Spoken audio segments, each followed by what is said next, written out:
Thanks very much. Senator Johnson. Thank you, Mr. Chairman and Madam Secretary. I'd like to join my colleagues in thanking you for your service sincerely, and also appreciate the fact that you're here testifying, and glad that you're looking in good health. Thank you. Were you fully aware in real time? And again, I realize how big your job is, and everything was erupting in the Middle East this time. Were you fully aware of these 20 incidents that were reported in the ARB in real time? I mean, I was aware of the ones that were brought to my attention. They were part of our ongoing discussion about the deteriorating threat environment in eastern Libya. We certainly were very conscious of them. I was assured by our security professionals that repairs were underway, additional security upgrades had taken place. Thank you. Did you see personally the cable on, I believe it was August 12th, specifically asking for basically reinforcements for the security detail that was going to be evacuating or leaving in August? Did you see that personally? No, sir. Okay. When you read the ARB, it strikes me as how certain the people were that the attack started at 9:40 Benghazi time. When was the first time you spoke to, or have you ever spoken to the returnees, the evacuees? Did you personally speak to those folks? I've spoken to one of them, but I waited until after the ARB had done its investigation because I did not want there to be anybody raising any issue that I had spoken to anyone before the ARB conducted its investigation. How many people were evacuated from Libya?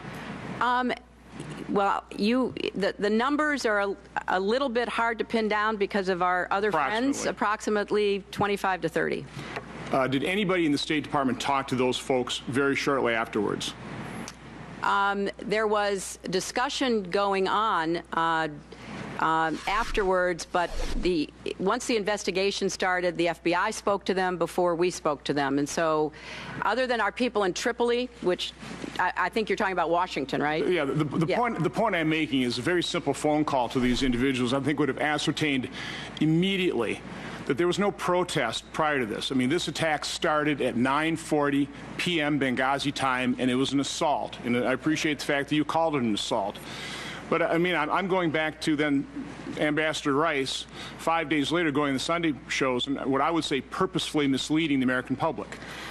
Well, why wasn't that known? And again, I appreciate the fact of the transparency of this hearing, but why weren't we transparent at that point in time? Well, first of all, Senator, I would say that once the assault happened and once we got our people rescued and out, our most immediate concern was, number one, taking care of their injuries. As I said, I still have a DS agent at Walter Reed seriously injured. Getting them into Frankfurt, Ramstein to get taken care of. The FBI going over immediately to start talking to them.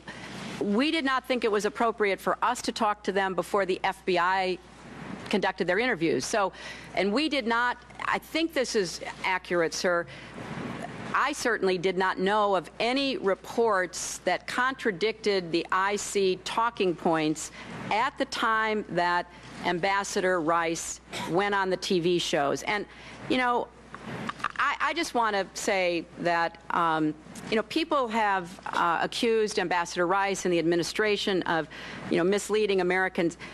I can say, trying to be in the middle of this and understanding what was going on, nothing could be further from the truth.